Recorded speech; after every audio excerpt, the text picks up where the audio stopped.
حضور علیہ السلام پر تسلیم کی امت ہے، ہمیں اپنے نبی سے بڑی محبت ہے، والہانہ عقیدت ہے، اور لہذا جب ہم اپنے نبی سے محبت کرتے ہیں، محبت کا اظہار بھی کرتے ہیں، تو پھر ایک امتی کا اس پر جو احکامات اور حقوق لازم ہیں ان کی ادائیگی کون کرے؟ نبی علیہ السلام کے تسلیم کی تشریف آوری سے ہمارے نصیب جاگ اٹھے، ہم پستی و سبحانی میں ہمیں جناب عرش معلیٰ تک پہنچا دیا، ہماری سوچوں کو بدل دیا، ہمارے افکار و اطوار بدل دیے۔ یہ دین کی برکت ہے، حضور کے تشریف لانے کی برکت ہے، اور گویا کہ ہم اپنے ساختہ یہی بھول اٹھتے ہیں نا کہ سب سے اولا والا ہمارا نبی اور سب سے بالا والا ہمارا نبی، کون دیتا ہے دینے کو منہ چاہیے، دینے والا ہے سچا ہمارا نبی۔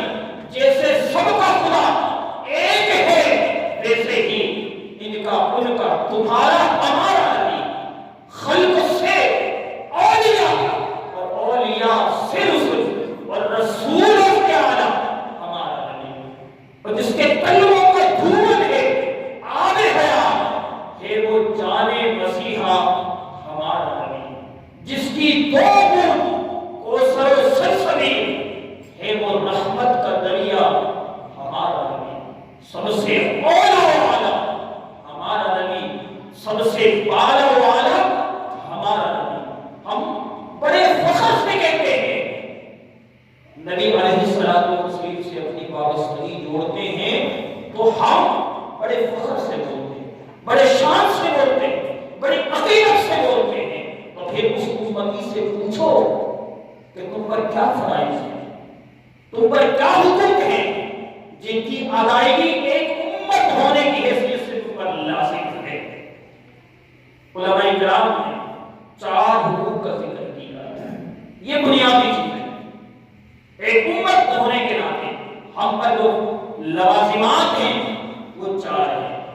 کہا سب سے پہلے اللہ کے نبی پر ایمان لانا، اللہ کے نبی پر ایمان لانا، جس طریقے سے حضرت عبداللہ ابن عباس فرماتے ہیں، عن ابن عباس ابن عبد المطلب قال رسول اللہ صلی اللہ علیہ وسلم ذاک طعم الایمان من رضی باللہ ربا، جو اللہ کو رب مان کر راضی رہے، اور فرمایا جو دین اسلام کو دین سمجھ کر راضی رہے اور حضور علیہ السلام کو رسول مان کر راضی رہے، تو پھر وہ ایمان کی حلاوت، ایمان کی برکت اسے مل جائے گی، ایمان کی برکت اسے مل جائے گی۔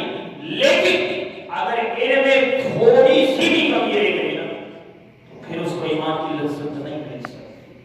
بندہ صرف لا الہ الا اللہ کہتا ہے نا، ایمان کی تکمیل نہیں ہو سکتی۔ جب تک محمد رسول اللہ نہ کہے اس وقت ایمان کامل نہیں ہے۔ محمد کی غلامی دین حق کی شرط پر ہے، اگر ہو اس میں خامی تو سب کچھ نامحمد ہے، اور محمد کی غلامی فرد آزاد ہونے کی، خدا کے دامن توحید میں آباد ہونے کی۔ اگر آخرت میں بھی نجات مل سکتی ہے تو وہ حضور کی غلامی کے سبب مل سکتی ہے، حضور کے شفاعت کے سبب مل سکتی ہے۔ تو یقیناً ہمارا ایمان بڑا کامل ہونا چاہیے، بڑا مضبوط ہونا چاہیے، مستحکم ہونا چاہیے۔ وہ کیسے ممکن ہے؟ دیکھیے حضور علیہ السلام کی تسلیم کی جو ازواج مطہرات ہیں، ام المؤمنین حضرت خدیجہ الکبریٰ، ان سے 2 بیٹے تھے، حضرت قاسم اور حضرت عبداللہ، اور حضرت ماریہ قبطیہ، ان سے 1 بیٹا تھا حضرت ابراہیم۔ حضرت ابراہیم کا وصال ہو جاتا ہے، حضرت ماریہ قبطیہ بڑے رنج اور غم میں مبتلا رہتی ہیں۔ اور جناب حضور علیہ الصلوۃ والتسلیم انہیں دلاسا دیتے ہیں، اور آخر کار ان کی دل جوڑی کے لیے اللہ کے نبی فرماتے ہیں اے ماریا میں تمہیں نہ دکھاؤں، وہ دیکھو ہمارا بیٹا ابراہیم جنت کے باغوں میں کھیل رہا ہے۔ اللہ اکبر، قربان جائیں حضرت ام المؤمنین حضرت ماریا قبطیہ عرض کرتی ہیں یا رسول اللہ مجھے صبر آ گیا، یا رسول اللہ مجھے صبر آ گیا۔ انہوں نے یہ بھی فرمایا یا رسول اللہ میں بھی دیکھنا چاہتا ہوں،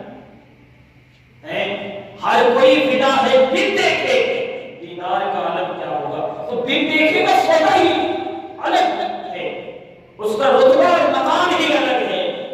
تو حضور کی اس زوجہ کا رتبہ اور مقام اور ساتھ میں ان کا ایمان کتنا مضبوط ہو دیکھتے یا رسول اللہ مجھے میں اس پر ایمان رکھتی ہوں، یا رسول اللہ صلی اللہ علیہ وسلم آپ دیکھ بھی رہے ہیں، آپ دکھا بھی سکتے ہیں، لیکن میرے دل کو قرار آ گیا، مجھے صبر آ گیا یا رسول اللہ، میں ابھی نہیں دیکھنا چاہتا، میں ابھی نہیں دیکھنا چاہتا۔ یہ دیکھیں صحابہ کرام کا عقیدہ، صحابیات کا عقیدہ کس قدر مضبوط اور مستحکم عقیدہ تھا۔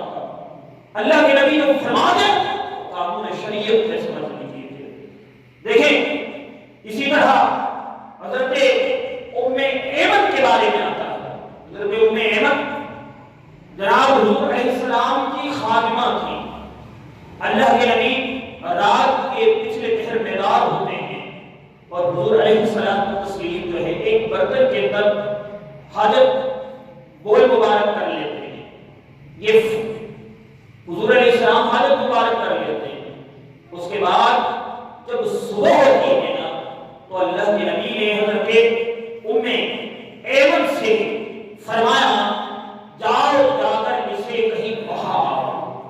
حضرت ام ایمن عرض کرنے لگی یا رسول اللہ قد واللہ شربت ما فیہا، یا رسول اللہ اللہ کی قسم برتن میں جو کچھ تھا وہ میں نے پی لیا۔ بول مبارک کہتے ہیں پیشاب، عرض کر لگی یا رسول اللہ وہ میں نے پی لیا۔ قربان جائے، پر وہ بھی ایسی بات نہیں کی، قسم کھا کے واللہ اللہ کی قسم یا رسول اللہ وہ تو میں نے پی لیا، وہ تو میں نے پی لیا۔ یہ فرمایا فضحک رسول اللہ صلی اللہ علیہ وسلم، ام ایمن کی بات سن کر اللہ کے نبی نے مسکرا دیا، یہاں تک کہ اللہ کے رسول صلی اللہ علیہ وسلم کے دندان کی سفیدی نظر آنے لگی، اتنے خوش ہوئے، اتنے مسکرائے۔ پھر اللہ کے نبی نے فرمایا اے ام ایمن قیامت تک کے تمہیں پیٹ کی بیماری میں کبھی مبتلا نہیں ہو، تم قیامت تک پیٹ کی بیماری میں مبتلا نہیں ہو۔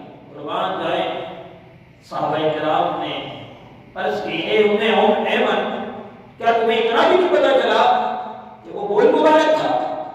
عرض کرنے لگی کہ میں جب اس برتن کی مجھے رات کے پچھلے پہر اٹھی تو مجھے پیاس کی بڑی شدت لگی، اور جب میں اس برتن کے قریب گئی نا تو مجھے اتنی خوشبو آ رہی تھی جیسے حضور علیہ السلام کے جسم اطہر سے خوشبو آ رہی تھی۔ قربان جائیں، جیسے حضور علیہ السلام کے جسم اطہر سے خوشبو آتی تھی۔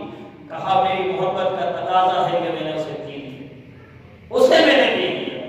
یہ دیکھیے کہ یہ ایمان کتنا مستقل تھا کہ اگر اللہ کے نبی سے ایک صحابی کو ایسا کیا، اللہ کے نبی نے ایک مقام کے اندر فرما دیا کہ اگر میرا کسی پر لینا دینا ہے، کوئی لین دین کے قرضے کے معاملات ہیں، تو لہذا روز قیامت مجھ سے وہ وصول نہ کرے، دنیا ہی میں مجھ سے وصول کرے۔ ایک حقیر سا غلام صحابی آگے قریب آ گیا، یا رسول اللہ فلاں مقام کے اندر آپ نے مجھے تکلیف پہنچائی تھی، آج کے سبب مجھے تکلیف پہنچی تھی، تو یا رسول اللہ مجھے وہ بدلہ چاہیے۔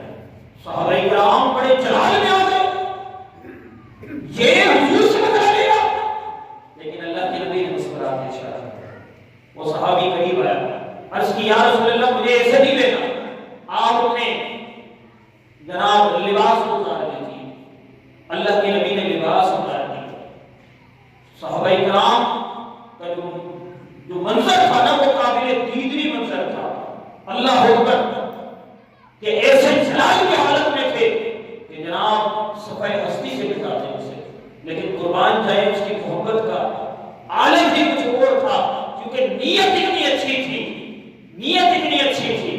ہوا یہ کہ اللہ کے نبی نے اپنا جسم اطہر آگے کر دیا، وہ صحابی رسول پیچھے ہوا اور مہر نبوت کو چھو لیا، مہر نبوت کو چھو لیا اور اپنے جسم کو حضور علیہ السلام کے جسم اطہر سے مس کر